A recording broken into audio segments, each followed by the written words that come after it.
Okay. Hi, my name is Judith. I'm the sewing specialist here at Closet Core Patterns, and today we are going to talk about how to quilt a garment. We will go through the material selection, and I'm going to give you some tips and tricks along the way that I learned while doing our samples. So this applies to all quilted garments, but especially our Fowler Coat that you can find on our Closet Core website as part of our crew membership or as a standalone pattern 1 month after the launch. You will need, of course, fabric to do your little sandwich. You can use a tightly woven cotton like this Fowler Coat we make. You can also use this beautiful sample we made with a vintage quilt. Don't go cutting into like your heirloom vintage family quilt. This one we found on eBay. It was just the top of the quilt, and it wasn't, they didn't do the sandwich with the batting, so we made a coat out of it, and I stitched some line just to secure everything, so you can use a top of a already made quilt. You can also use a cotton that has already something printed on it, and you can use thicker fabrics like twill or canvas or even denim. I have an example here. So this is the coat that Nissan made for my dog using a quilted technique, and this one is made out of canvas, so you can see that you can also do it for other purposes than just doing a jacket. You can have the same look without doing the sandwich quilt part by using a jacquard like this one that is beautiful on both sides and gives you the same feel as a quilted jacket. So you use it just as a regular fabric and you can construct your coat with the look of quilting. So the technique of quilting is actually doing a sandwich where you have one fabric on top, one fabric on the bottom, and a batting in between, like this. You have different kinds of batting that you can use. You can use this one, which is a cotton batting, like this. You can use, another example here is a silk interfacing. And on both sides, you have this fabric, which Nissan told me is called scrim. And this one will make a more poofier effect, but it will keep you very warm. Another example is this one. This one is wool. It has scrim only on one side. We used it for one of our coats that we made, the Fowler. And I will tell you that this one, we had a little problem with it because the fabric is a little thinner. So some of the wool was coming through the fabric. So if you want to use this type of batting, I would tell you to use a thicker fabric like denim or canvas or a thicker twill, because this one gave us a little scare before the photo shoot because you could see all the fluff coming out. So to do your sandwich and to do your stitches, you will need a good polyester thread that is very good quality, or you can also use cotton thread that is mostly used when people do like big quilts. And it will give you, because the cotton thread will shrink a little, it will give you another effect that can be really beautiful when you wash your coat afterwards. To keep your layers together when you will do your stitching for your quilting, you can use different materials. This really amazing temporary adhesive is great. You just give it a little push and you put your fabric and nothing moves after that, and you can wash it and it just disappears. So that's the magic one. You can also use safety pins like these, just normal safety pins that you will pin all around while you're quilting.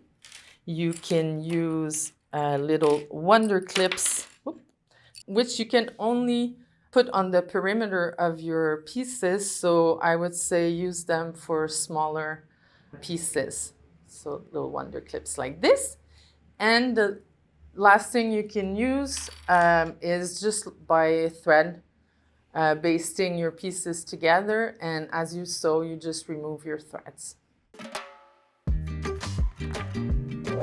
There are different types of quilting. You have like regular straight line quilting, or you can do free motion quilting, and you have different feet.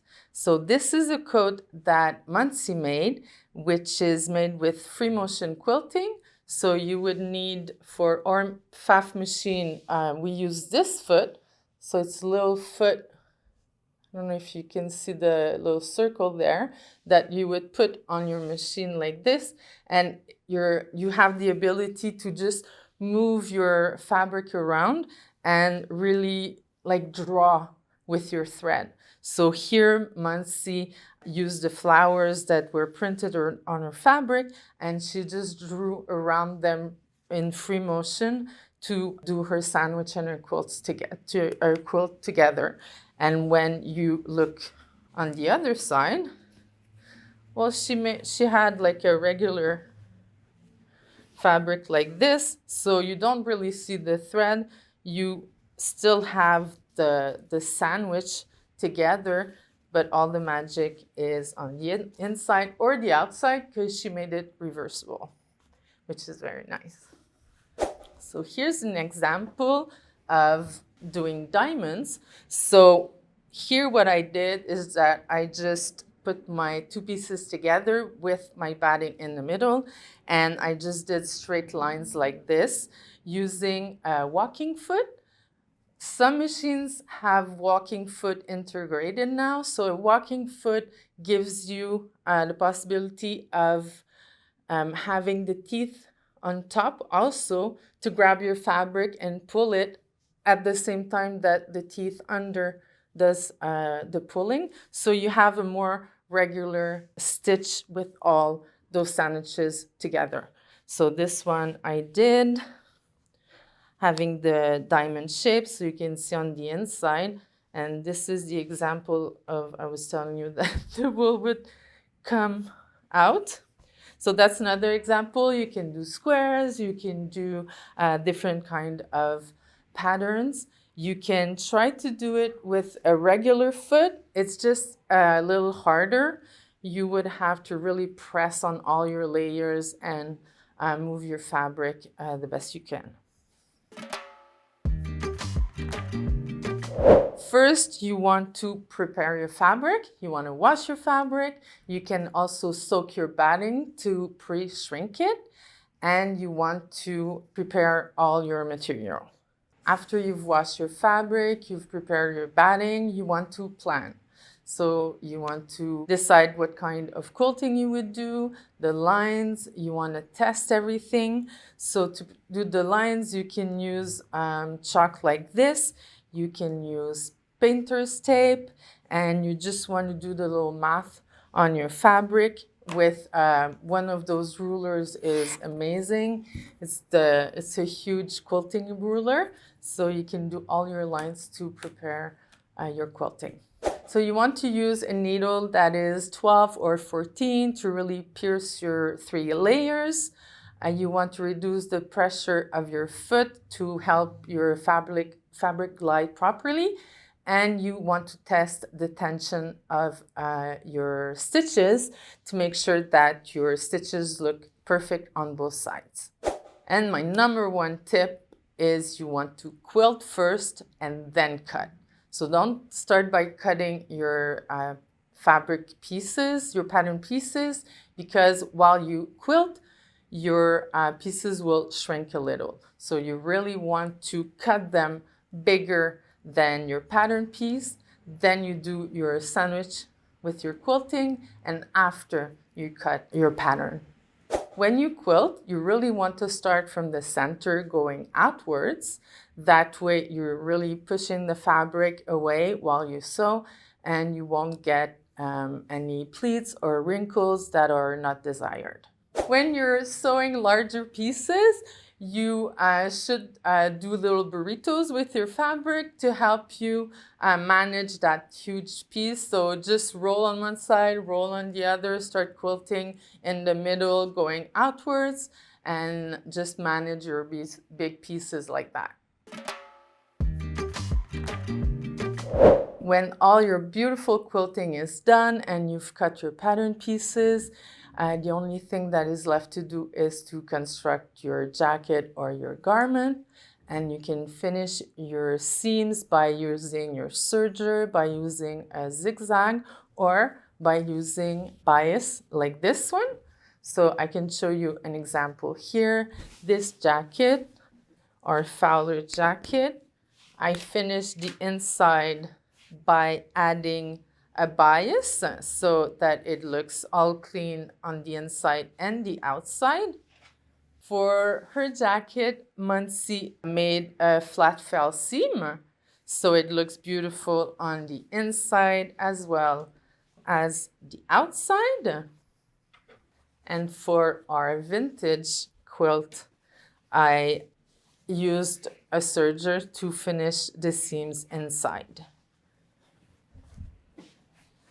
And to finish the perimeter of your jacket, you can also use bias that Nissan is going to show you how to apply in another video.